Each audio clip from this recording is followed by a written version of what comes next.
ሄሎ ዩቱበሮች ሰላም ይብዛላችሁ።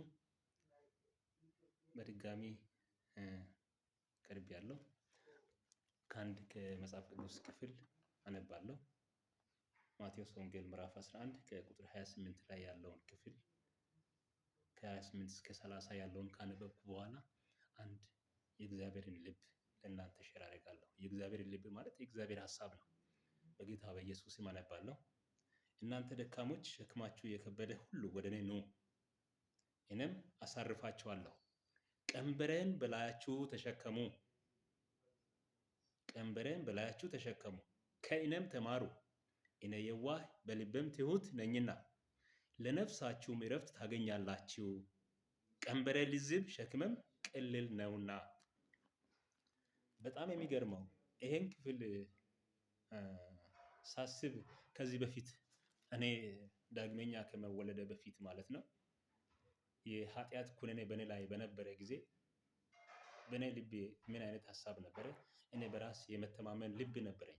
ሰልፍ ኮንፊደንስ የሚሉት ማለት ነው። በራስ መተማመን። መጽሐፍ ቅዱስ ግን በራሱ የሚታመን ሰነፍ ነው ይላል ምሳሌ ውስጥ። ይሄን ካየሁ በኋላ ለካ ሰው በራሱ መታመን ውሸት ከንቱ እንደሆነ አይቼ ነበረ። ለካ ምንም ኢየሱስ እዚህ ቦታ ሲናገር እናንተ ብርቱዎች አላለም። እናንተ ደካሞች ነው ሸክም የከበደባችሁ ወደ እኔ ኑ፣ ወደ እኔ ኑ እኔም አሳርፋችኋለሁ ነው። ኢየሱስ እኔም አሳርፋችኋለሁ ብሎ ኢየሱስ ካሳረፈን በኋላ ምንድን ነው የሚሰጠን?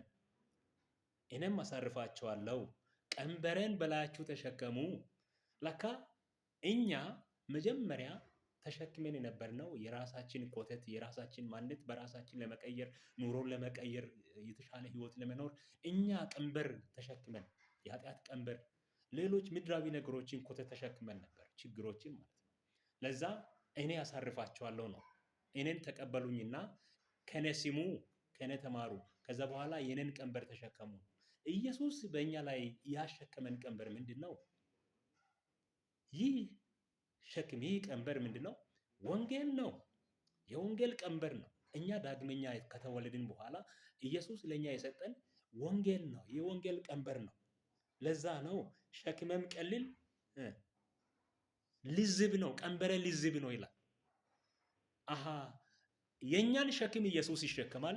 የኢየሱስን ቀንበር ኢየሱስ ለእኛ ያሸከመን የወንጌልን ቀንበር ለእኛ ሰጥቶናል ማለት ነው። ይህ ሰላማችን ነው። ትልቅ ሰላም ይሰጠናል ማለት ነው። ይህ የወንጌል እውነት ነው። ይሄን ነው ለእናንተ ሼር ለማድረግ የፈለኩት። ትልቁ የእግዚአብሔር ሀሳብ ነው።